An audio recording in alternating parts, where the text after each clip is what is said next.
Grandmaster's Gambit. The silence in the grand ballroom of the Hotel Regina in Paris was not empty, it was pressurized.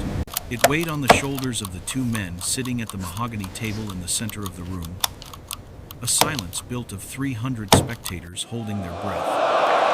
The hum of television cameras and the scratching of pencils on scorecards. Nikolai Varenko, the iceberg of Leningrad, sat motionless. He was 42 years old, with a face carved from granite and eyes that revealed nothing. He wore a charcoal Soviet-issue suit that smelled faintly of mothballs and fear. Across from him sat the challenger, Julian, the Jackal Hayes, 23, American, wearing a denim jacket over a t-shirt, chewing gum with an insolent rhythm that matched the ticking of the chess clock. Hayes was a chaotic genius, a player who thrived on complicating the board until logic shattered. But Nikolai was not just playing for the World Championship title. Inside the heel of his left shoe, sealed within a hollowed-out cavity, was a canister of microfilm containing the specs for the American XM-1 tank armor. But the shoe was just the transport. The handoff had to happen here, in the open, under the lights. The plan was insane. It was a Moscow variation, high risk, high reward. Nikolai adjusted his glasses. His heart was hammering a frantic tempo against his ribs, a traitorous drumbeat beneath his calm exterior. Move 24, black to move. The board was a mess, a Sicilian defense, Najdorf variation that had spiraled into a tactical slugfest. Hayes had launched a pawn storm on the kingside, trying to rip open Nikolai's defenses. Nikolai had countered in the center, but the game was secondary. Nikolai checked his watch. 3:14 p.m. The cleaning crew did their rounds at 3:30 p.m. They would collect the trash bins and the trays of discarded amenities from the players' tables. One of the cleaners was the sweeper, a KGB sleeper agent. The drop site was the captured piece box. To the right of the chessboard sat a velvet-lined wooden tray where captured pieces were placed. Currently, it held 2 white pawns and a black knight. Nikolai's mission was specific. He had to sacrifice his black queen's bishop. He had a duplicate black bishop in his right jacket pocket. It was identical to the Staunton set used in the tournament, except the base unscrewed. The microfilm was already inside it. He had transferred it from his shoe in the bathroom stall 10 minutes before the match began. The mechanic was simple sleight of hand. When his real bishop was captured, he would take it from the board, palm it, switch it with the loaded bishop in his pocket, and place the loaded piece in the tray. The sweeper would collect the tray's contents under the guise of clearing clutter during the time control break. The problem? Julian Hayes wasn't taking the bait. Hayes was avoiding the bishop. He was focused entirely on Nikolai's knights. Check, Hayes mumbled, sliding his queen to h5. Nikolai didn't flinch. He blocked with a pawn, g6. Hayes laughed softly, a sound like dry leaves scraping pavement. Defensive today, Nicky? I thought you Russians like to attack.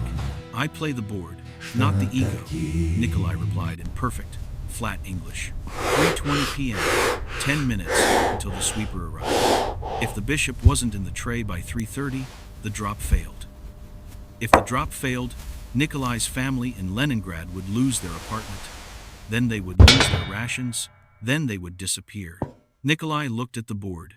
The bishop was on c8, currently useless, blocked by his own pawns. He needed to get it out. He needed to make it a threat so terrible that Hayes had to kill it. But moving the bishop now was strategic suicide.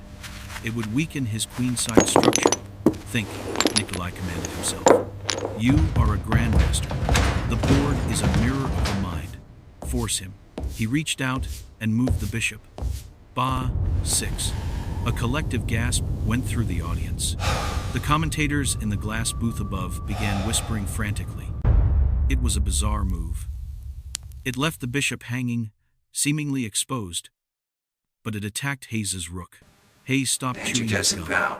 He leaned forward, his eyes narrowing. He smelled a trap. Interesting, the American whispered. Hayes didn't take the bishop. Instead, he moved his rook. Rough 3. Nikolai felt a bead of cold sweat trickle down his spine. Hayes was ignoring the bait. He was going for the throat, aiming for a checkmate pattern involving the rook and queen. 3:24 p.m. Nikolai looked into the audience. In the third row, he saw his handler, Arkady. Arkady was reading a newspaper, but his eyes were fixed on Nikolai. The look was clear. Deliver the package. Nikolai's hands were trembling. He clasped them under his chin to hide it. He had to escalate. He had to make the bishop so dangerous that leaving it alive was impossible. He moved a knight. Knight 7. This unblocked the bishop's line of sight down the long diagonal, aiming straight at Hayes's kingside. Hayes frowned. He drummed his fingers on the table. He spent 5 minutes thinking. The clock ticked. 3:29 p.m. The side door of the ballroom opened. A man in a gray uniform pushed a cart quietly into the periphery. The sweeper. He began emptying the ashtrays of the front row spectators. He was moving toward the stage. Nikolai was running out of time. Hayes finally moved. He pushed a pawn. H4. He was ignoring the bishop completely, going for a brute force mating attack. Panic, cold and sharp, pierced Nikolai's chest. If he didn't sacrifice the piece now, the sweeper would pass by, see the empty tray, and leave. The window would close. Nikolai looked at the board. He saw a line. It was madness. It was a line that no computer would recommend. It required sacrificing his queen. If he sacrificed his queen, Hayes would have to respond. The resulting chaos would force an exchange of minor pieces. The bishop would die, but to sacrifice, the queen meant almost certain defeat in the game. Nikolai looked at the Soviet flag standing on the stage. He thought of his title. He thought of the decades of discipline, the endless winters studying theory. To lose to this American cowboy would be a national embarrassment. He looked at Arkady. Arkady turned the page of his newspaper. Priorities. Nikolai took a breath. He reached out. He grabbed his black queen. He slid it across the board, capturing a white pawn on g4. Right in front of the white king. QXG4. The audience erupted. Someone dropped a glass. The noise was so loud, the arbiter had to stand up and wave his arms for silence. It was a suicidal move. The queen was undefended. Hayes stared at the board. His mouth fell open. The gum fell out onto his jeans. He looked at Nikolai, searching for the madness in the Russian's eyes. "You slipped?" Hayes asked. "Tell me you slipped." "I never slipped," Nikolai said. Hayes calculated. If he took the queen with his pawn, Nikolai's bishop on a6 would swoop down and checkmate? No, not checkmate, but it would tear open the position. Hayes's eyes darted. He saw it. If he took the queen, he survived. He would be under immense pressure. But if he didn't take the queen, Nikolai would decimate him. Hayes reached out. His hand hovered. 3:31 p.m. The sweeper was at the edge of the stage, emptying the trash bin near the arbiter's table. He was 10 feet away. Hayes took the queen. HXG4. Nikolai didn't hesitate. He played the next move instantly. BXG4. Bishop takes pawn. Check. Now the bishop was in the heart of enemy territory. It was screaming for blood. Hayes retreated his king. KH1. Nikolai had to lose the piece. He moved the bishop again. BF3. Check again. He was forcing the bishop down Hayes's throat. He was practically begging him to take it. Hayes looked at the bishop. "You're playing like a drunk, Nicky. What is this?" Hayes moved his queen. Queen XF3. He took the bishop. The capture. The moment froze. Hayes lifted the black bishop from the board. "Dead," Hayes muttered, tossing the piece toward Nikolai. This was the moment. The magician's pass. The piece spun in the air. Nikolai caught it with his left hand. At the same moment, his right hand, which had been resting in his pocket gripping the duplicate, came up with a handkerchief. He brought both hands to his face, feigning a cough of exhaustion.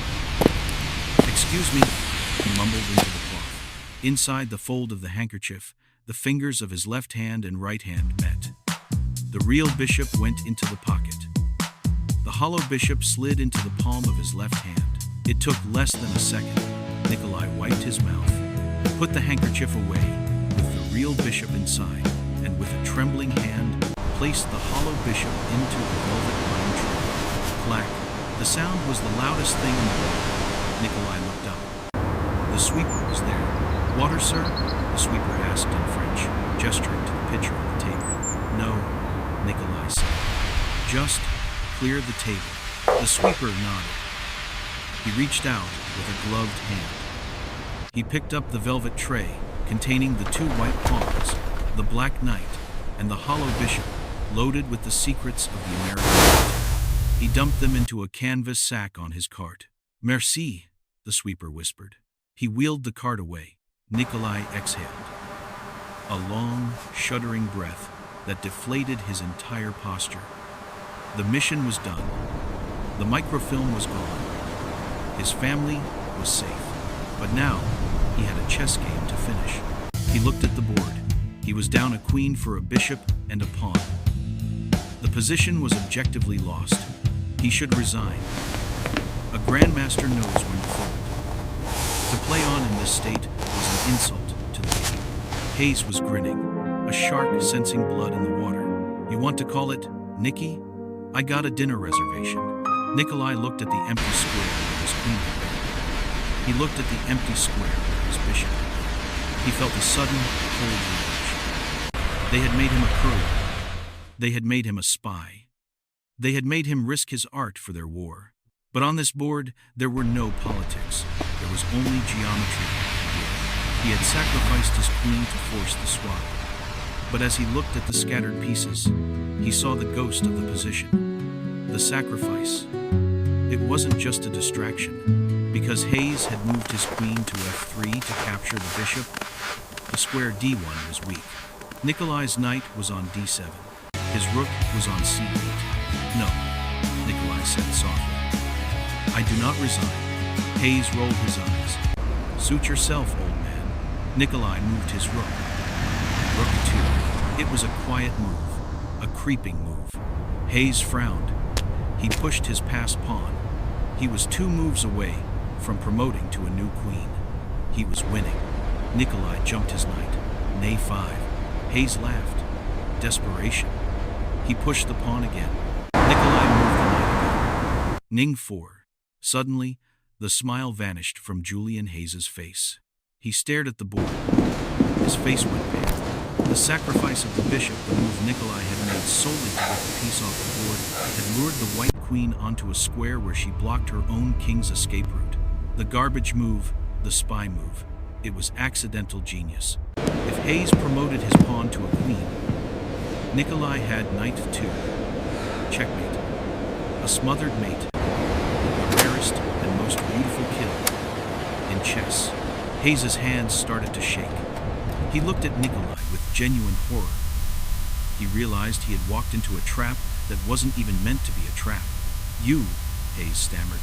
"You saw this? You saw this 15 moves ago." Nikolai didn't answer. He couldn't tell him that he had seen nothing, that he was just trying to save his skin. He couldn't tell him that the winning strategy was a byproduct of espionage. "Play," Nikolai said. Hayes stared at the board for 20 minutes. The clock ran down. The flag fell. Hayes knocked over his king. "I resign," the American whispered. He stood up, looking at Nikolai as if he were a god. "I've never seen a sacrifice like that. The queen. Just to clear the line?" It was impossible. The crowd roared. Flashbulbs exploded like mortar fire. Nikolai stood up. His legs felt like jelly. He shook Hayes's hand. Arkady was waiting for him by the exit. The handler looked pleased. "The package is secure," Arkady murmured as Nikolai passed. "And a win? The Kremlin will be ecstatic. You are a hero of the Soviet Union, Nikolai." Nikolai walked out into the cool Paris evening. The Eiffel Tower glittered in the distance, an iron spire piercing the sky. He felt the heavy, wooden bishop in his pocket, the real one, the innocent one. He realized he would never be able to explain this game to anyone. It would go down in history books as Varenko's immortal.